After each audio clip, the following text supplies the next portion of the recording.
The Tea Party movement is picking up cash, but are they picking up voters? In a new Fox poll, Delaware Republican U.S. Senate candidate and Tea Party favorite Christine O'Donnell trails her opponent Chris Coons by 15 points.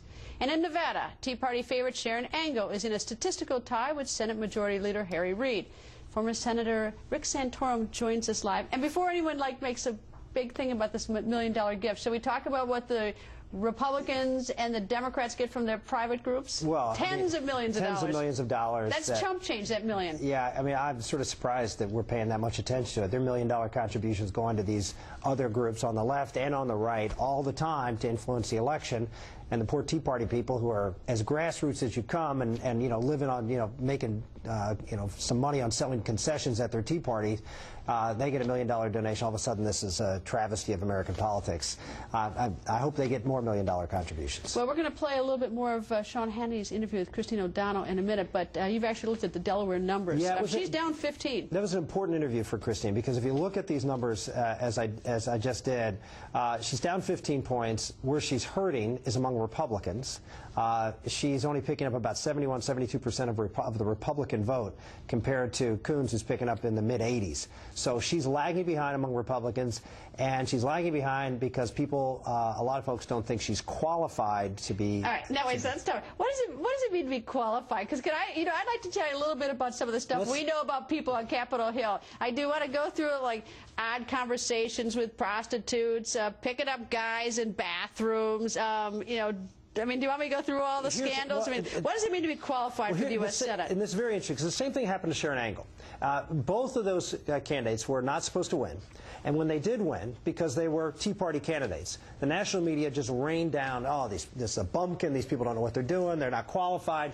And Sharon Angle took a hit. She went down. Now, she's had several months to be able to build back up. Why? Because she went out there, she's answered the questions, she's done the interviews, and she's convinced people, you know what, I looked at this survey, they don't even ask that question now. So, and now she's ahead, or, you know, at least in a competitive race. And the question is whether Christine O'Donnell, in a very compressed window, Sharon Angle had months, Christine O'Donnell has weeks, can she do the same thing? And that's why Sean's interview just a few minutes ago was vitally important for her. She's going to have to go out in these debates and other interviews and convince people that she's qualified. Look, I've known her for years. I know, but can we go back to the qualified, though? Well, I mean, what does it mean to be qualified? I mean, I'm serious. I ask you seriously, what is the qualification? Not the requirement, but what does it mean to be qualified? The qualifications in the Constitution, you have to be 30 years of age and you have to be a citizen of the country. Okay, well, she's got that, I got that, you got that, everybody in the studio has that. But the point is, you're qualified based on whether the people think that you have what it takes to do this job. Well, what is that? I think it's up to the people to make that decision. And what is it? You understand them? You represent them? I'm just curious. I'm not being sarcastic with you, but I mean, like, what does it mean to be qualified for this job? Well, I think she has to have the capability mentally and to be able to understand the issues, be able to articulate them, and to explain her position. So she has to be, you know, competent.